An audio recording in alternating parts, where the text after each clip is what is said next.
This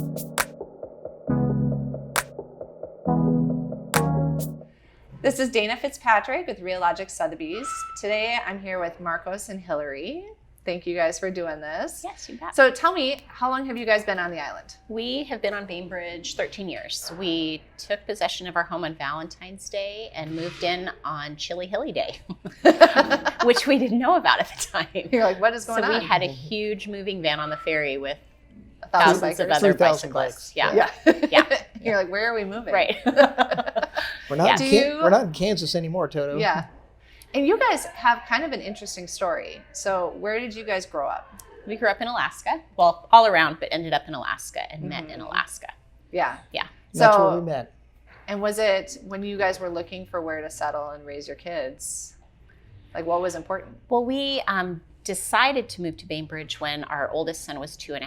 And we were looking for a place that had a good community, had good schools. The local elementary school where we were living in Seattle wasn't something that we were really super excited about. And we kind of broadened our search for a place to live. We had friends on the island, and they had been, how long? They'd been on the island for almost 20 years at that point. And so we looked and found a place right away, and have been here and have really enjoyed it. Yeah, for both of our sons growing up. Yeah, it's been great. We've never regretted the move, and from North Seattle, it's been actually really, really good. We have a great community, and it's been a great place for the kids to grow up and kind of build their group. Yeah. How was it to get integrated with the kids? It took a little while, 'cause I was just getting to know, instead of going over to Seattle to go to Costco, realizing that I could go to Silverdale, and just getting to know the day-to-day logistics. And we were still holding on to, I had left a job in Seattle. I had taught kindergarten there. And so we would go and visit friends. I would say for the first few months while Mark was commuting, I was home at the time. But then once our oldest son started preschool, that was really the beginning of our integration into the community, other than just our immediate neighborhood.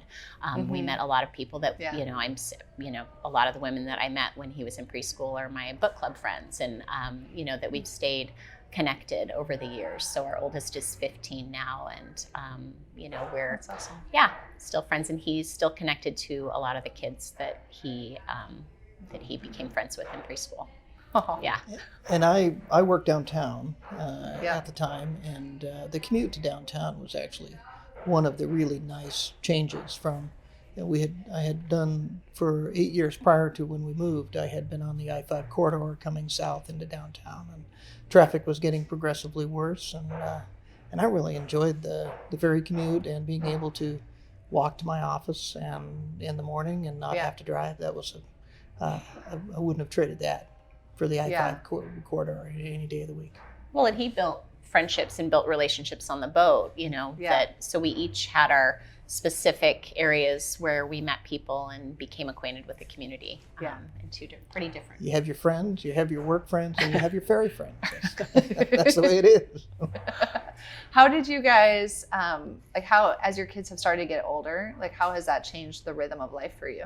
Well, I think people become busy with other things. A lot of times, depending on what your children's activities are, that can dictate, how much you're driving, who you're communicating with. And so I think as life has grown, those kinds of things have made changes for us. Mark made a career change a couple of years ago, which has definitely changed the way that we interact. But I will say, so he travels much more now. He's usually gone through the week and sometimes over the weekends. But I feel like one of the big points of our discussion when he was talking about making this change was, would we stay on the island or would we possibly move to Alaska?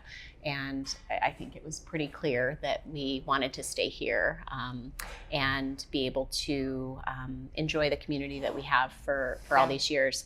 So we decided to stay on Bainbridge. And I think the community that we're a part of, our friends and neighbors have made it possible and pleasurable to remain while he's off growing kelp and gallivanting around Southeast Alaska, we've got our solid home time here. So That's awesome. yeah.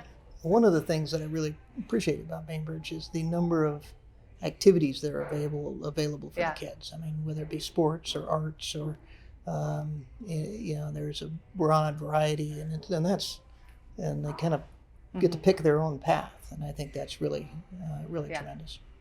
That's great.